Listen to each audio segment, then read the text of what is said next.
This is my character on the first day of the standalone release. I was one of the first 50 or so people in my country to play it, I think. There weren't many people on servers at the time, so I sort of had free reign to run around. I automatically took the approach that I usually did in the mod. Just started looting, looking for weapons. And as I was doing that, I was getting warning messages about my health, getting thirsty and hungry. And it went on for so long that I started to ignore it. I was almost expecting my character to start shaking or some other sign. Thought maybe it was glitching, because I'd eaten some food and drunk some stuff, and the messages kept coming back. So I ignored it and just kept gearing up. I managed to get an assault rifle.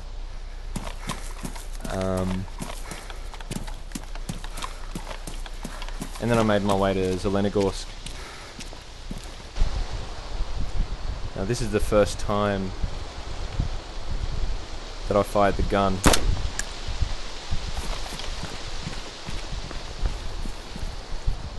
The rear sight on the M4 doesn't seem to do anything. I don't think it has an effect. So I took it off just because it's taking up screen space, so it doesn't cover up my target. I hope they change that in the future. Let me know if it does have any effect, because it doesn't seem to do anything. There's no consequence for taking off the rear sight. It should maybe take down your accuracy by quite a bit, or something like that.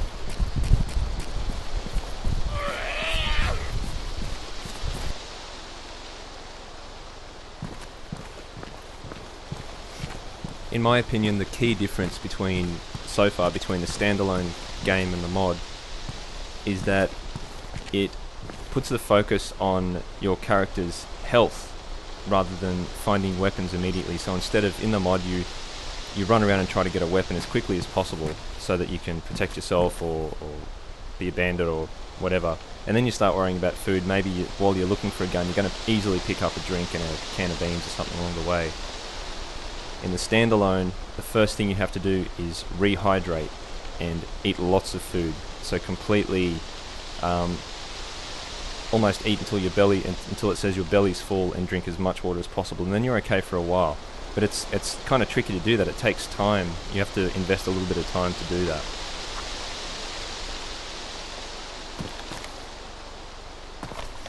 You also want to be looking for survival items, tools, can opener, any kinds of clothing that might help you protect you or help you carry more items. And then maybe start worrying about getting a gun. Because if you haven't looked after that first, if you haven't looked after your health first, you can't do anything. You're fucked. You're going to die from exposure.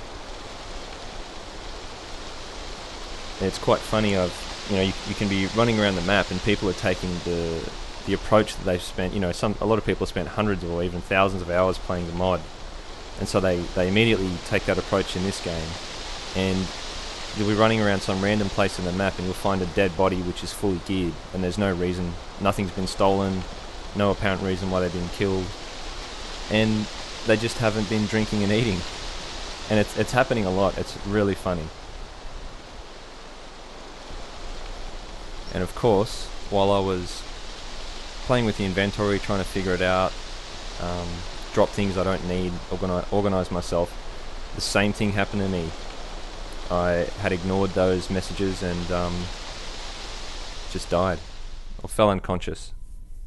So I had to respawn. And when that happened, I was actually really happy, because it seemed like the health system was far more sophisticated now. I felt like it had not eating or not looking after your character had more severe consequences.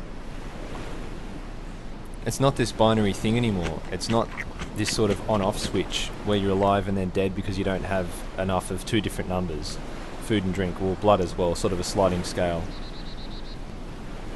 Obviously healthcare is pretty damn complicated, otherwise you wouldn't need many years of study to become a doctor, So it should be fucking complicated. It should be hard. After disasters, people die from exposure, from dehydration, tuberculosis, cholera, diarrhea.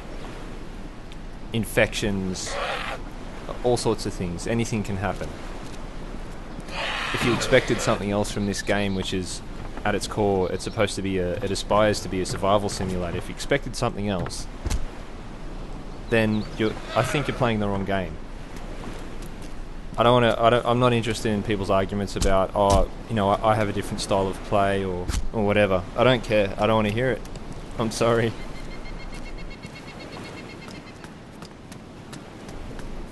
Now this, my next character, I've had no trouble with it though since. Just before I started recording this footage, I met someone just east of Cherno. And he was thirsty, so was I. Both of our characters were dying of thirst. I killed a zombie for him, and he asked me if I had a drink. I said no, and I said, okay, I'm going to go to Cherno and look for a drink. He said, look, I just came from there and there's nothing there, it's all gone. And I said, well, I'm just going to go there anyway because I'm going to die regardless, and see if you miss something. This is the first time I'd walked into Cherno, so I went into Cherno, and there was fucking loot everywhere. So, if this is an example of how most people are playing, this might be where a lot of the complaints are coming from. I hear people saying that loot is too rare, all they find is rotten kiwis.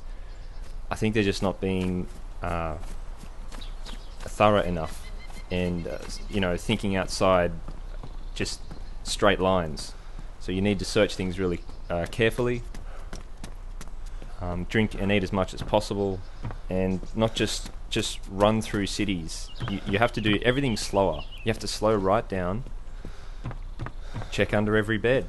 Check on top of every cabinet. It's fucking not that hard. If anything, I'd say it's still maybe a little too easy. You just have to search more. You have to search harder. I think the complaints about items being too rare are fucking ridiculous. M4 assault rifles seem to be pretty common. Barracks seem to be they are a lot more common. I was really worried about that until I found that it was actually kind of hard to find anything useful in them. It's hard to find ammunition. I think it's kind of strange that in a place, in Chernarus, are there this many M4s lying around? I guess they'll modify the loot spawns and things as the game goes on. There just aren't that many options, that many weapons to spawn yet, so that'll change in the future. Another fundamental change in the game is that the items you have are not stored as strings in the client. They're objects, they're actual objects. The simplest way I can think of to describe this change is that in the mod in Arma 2, every M4 is exactly the same. Every M4 is a copy, a photocopy of the others.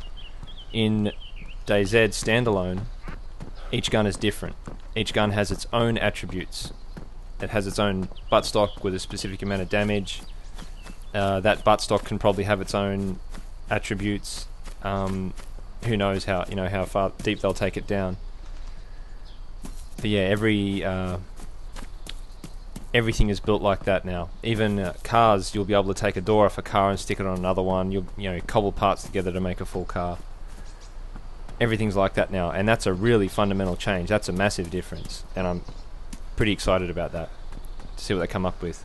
We've got a really good example with the M4 of how many different attachments. It just shows off what it can do, what you can do with this new system. It's awesome.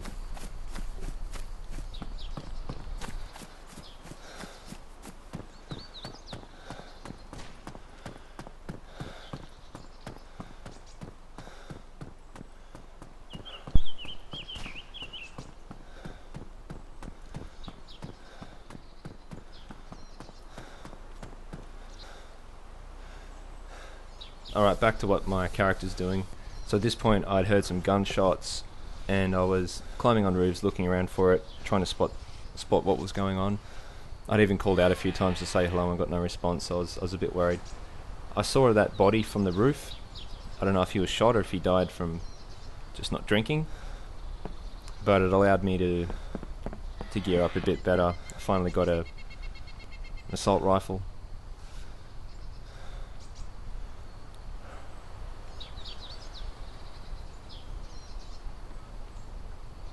Even a little pistol for my chest holster.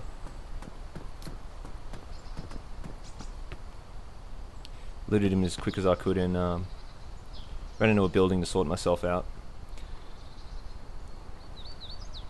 I spent a fair bit of time watching and listening in this area, but I couldn't spot whoever was there.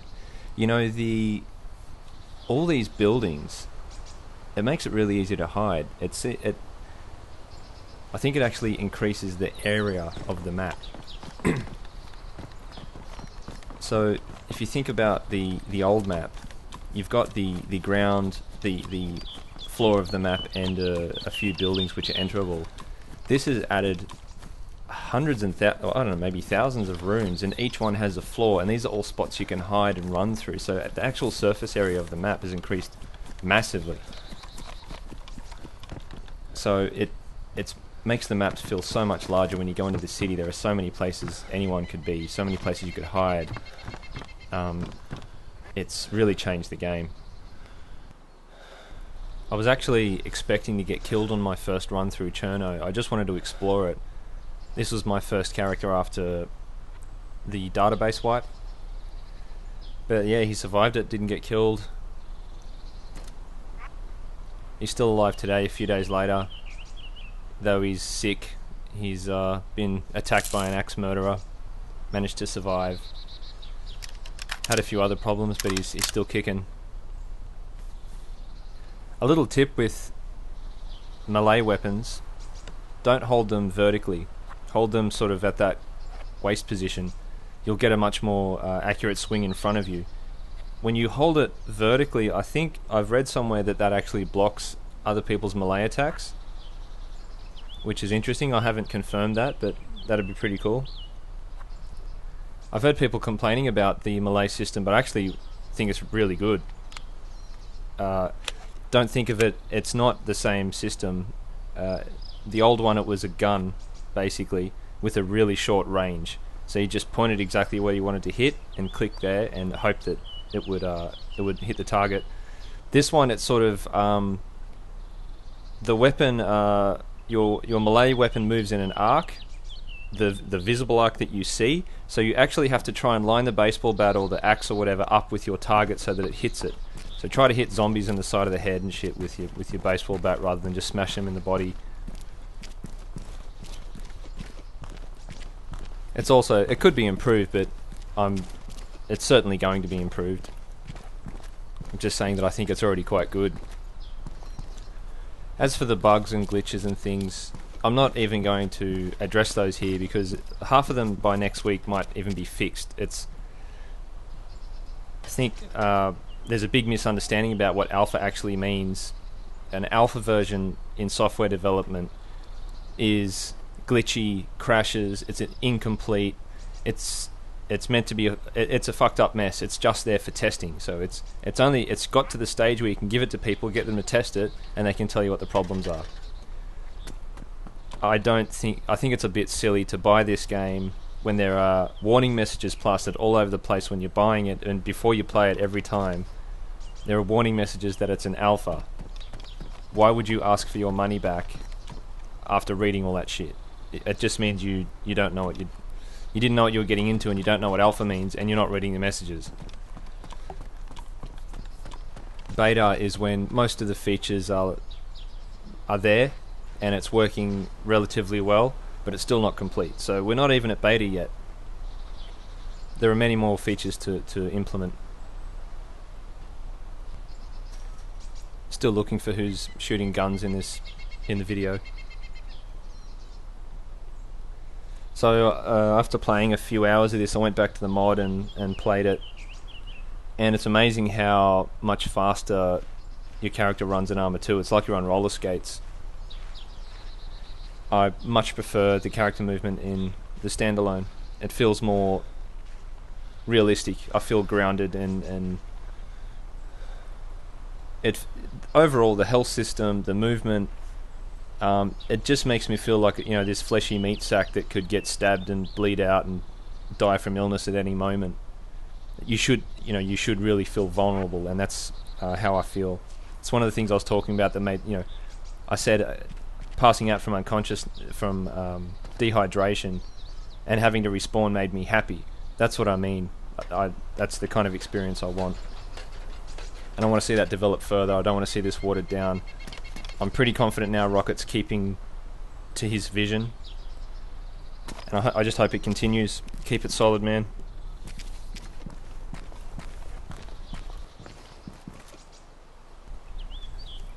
I want to say something to everyone about mugging, robbing people. I know this is probably useless. It's probably a bit like trying to teach a goldfish how to knit. But if you hold people up and you kill them every fucking time, they have no incentive to comply with your demands.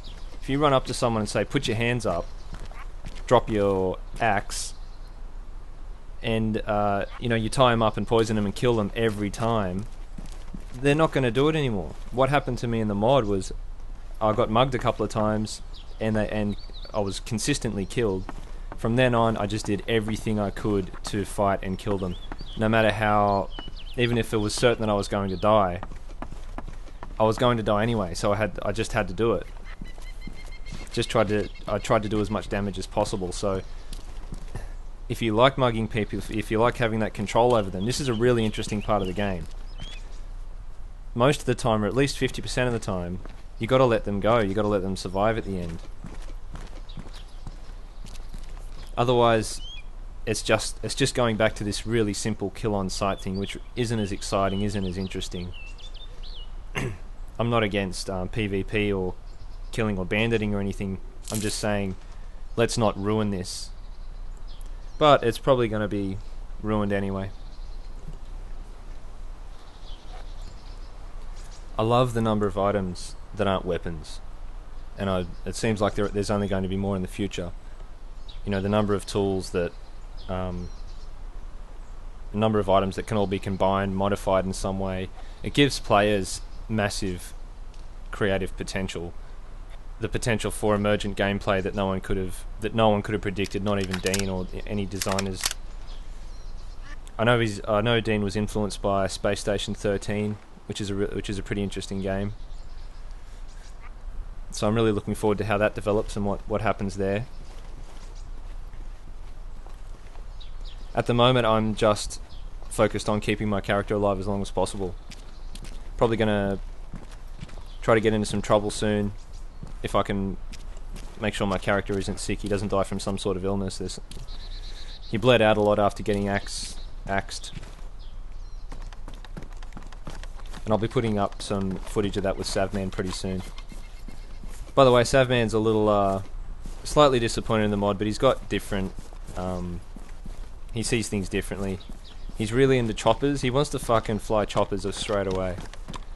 I think that's ridiculous because, you know, if civilization collapsed tomorrow, you can't just run 5Ks and jump in a chopper and fly off. I don't think it's really part of the whole scenario, or it should be extremely difficult to repair and fly choppers.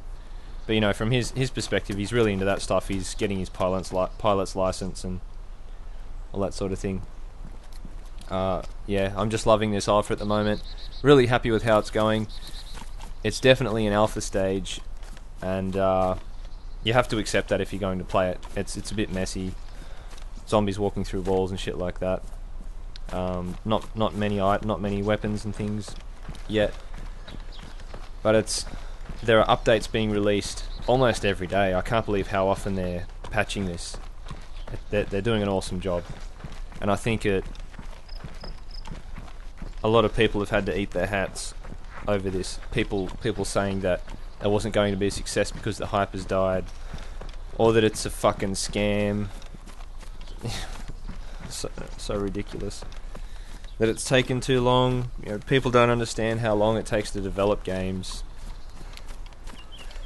And game developers usually aren't this open, which I think has been part of the problem, that perhaps Rocket was maybe a little too open. I don't know. I think at some point you just have to ignore the public and keep to your vision if you know it's going to be successful. I think that's I think that's how he's going, what he's doing. So, if you're into DayZ, get it. You might as well get it now. I didn't wait, I got it within a couple of hours. Alright, make sure if you like this video, you subscribe, like it, comment, let me know what you think. I'm very interested in hearing your opinions. Alright, see you later.